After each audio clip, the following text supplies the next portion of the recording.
Hey guys, welcome back to my channel. This is Naja here, the head bacon in charge of the Bacon Bit Squad. Today I'm going to be sharing with you how you, yes you, can invest with little money.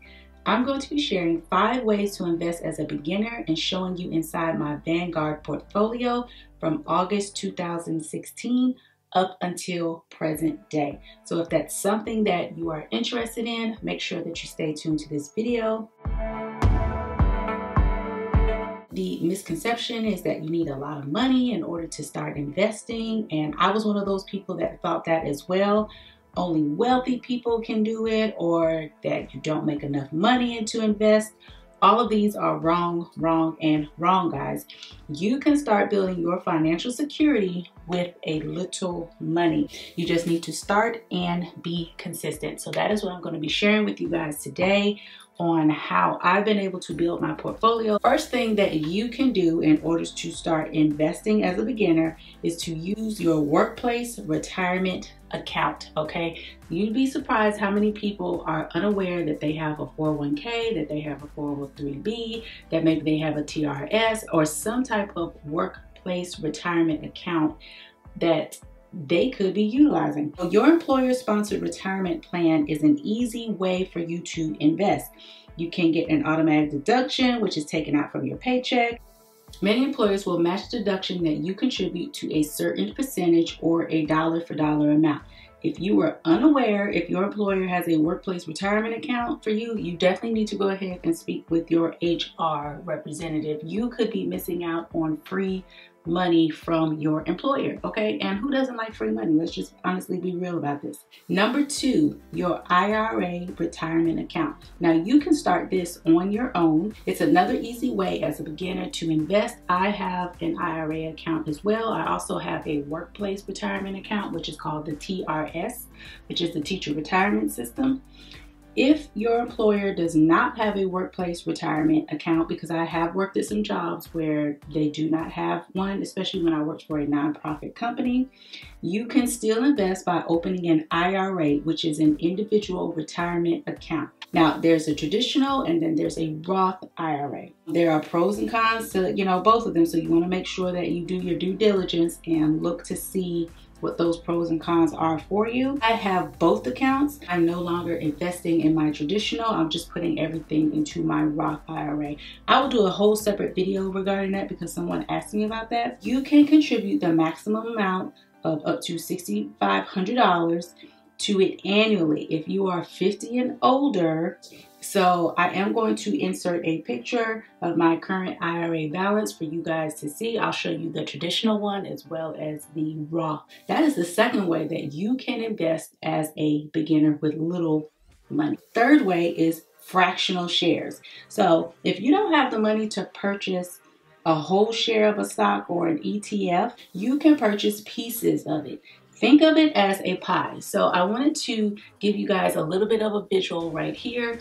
This particular savings challenge, this was given to me by Plan Your One Life. I thought this would be perfect in order to show you guys since it had a pie. Again, think of it as a pie. If you can't afford the whole pie at the cost of $20, but you can buy a slice for $2. It's the same concept of purchasing slices of shares in order to complete your pie portfolio. So there are several apps that I use to purchase fractional shares. There's Robinhood, Fidelity, M1 Finance.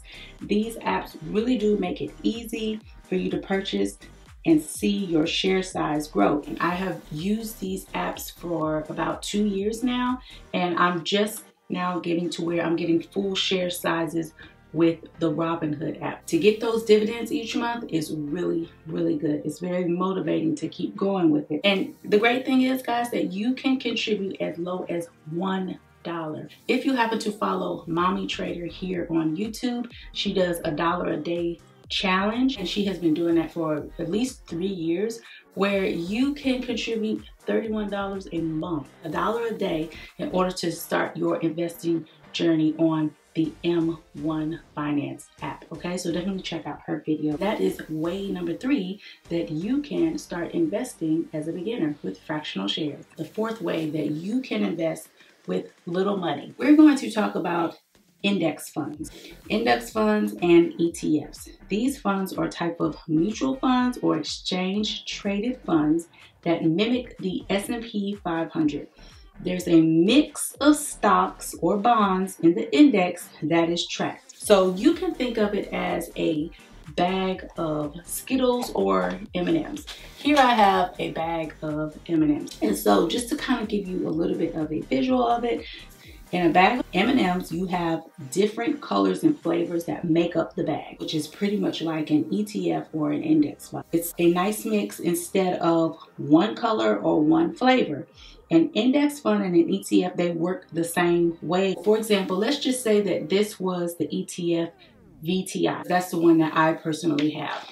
So let's go ahead and open up VTI and see exactly what's in it. VTI is comprised of over 3,893 stocks in it.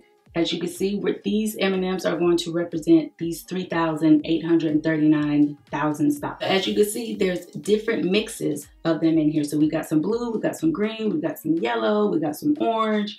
We even have a red one here that's kind of solo by itself. All right, so in VTI, okay, because remember, this is VTI. These are all the stocks that are in there. In VTI, it has some technology. We have financials. Okay, we have communications. We have consumer staples. We have healthcare that's in there. Okay, so it's like different mix in different sectors, different stocks that are in there. That's pretty much over 3,000 different M&Ms in your portfolio if you purchase a ETF or a mutual fund. I personally have a mutual fund that's in my traditional IRA, and then also I have VTI, which I invest in Vanguard, which is in my Roth, as well as it's in my M1 Finance. The fifth way is savings bonds. Now, this is not something that I have personally, but I do know that a few people have gotten the I-bonds lately. So this is another great alternative way to invest with little money. There are two types of bonds. There's EE bonds and then there's I-bonds. Both can be purchased for as low as $25, okay? So again, less than $30 a month. Many people choose bonds for different reasons, including for protection against inflation, because as you all know what's going on with the current economy right now. The maximum purchase amount is $10,000 each calendar year. You can also cash them in after 1 year, but you will lose 3 months of interest. So the last 3 months of interest that you got from the I-bonds or the double E bonds, you will lose that if you cash it in after a year. Also, you can go to treasurydirect.gov to find out more information, and that is where you can actually buy your bonds as well. You will have to pay federal income tax on your earnings when you do cash in, I should say, for the bonds. So keep that in mind if that is a route that you are choosing. Those are the 5 ways that you can invest with little money. Now, I will say I'm going to do an honorable mention, which will go to a CD or a certificate of deposit. Now, you can easily purchase these from your bank. There's practically little to no risk with them, but usually comes with a very low rate of return. I did have this a while ago or some years ago. I cashed mine in, not even having it for a very long time, so I didn't get much of a return on it. But I do know that I purchased it from my local bank, maybe like 1 or 2 of them. But again, just make sure that you look into that. And I put that down as an honorable mention, as an alternative, just in case if that's something that you're looking for as well. So those are the 5 ways that you can start investing as a beginner. You want to make sure that you do your own research.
If you happen to enjoy this particular video and you want to see more content, please make sure that you subscribe to the channel, as well as you hit and smash that all notification bell so that you're not missing any of the uploads that I have. And let me know below in the comments section, are you doing a workplace or your retirement account? Do you have an IRA? Have you opened up a CD? Do you have any bonds or anything like that? Share below in the comment section what you have been doing in order to build up your wealth for the future. Until the next video, guys, bye.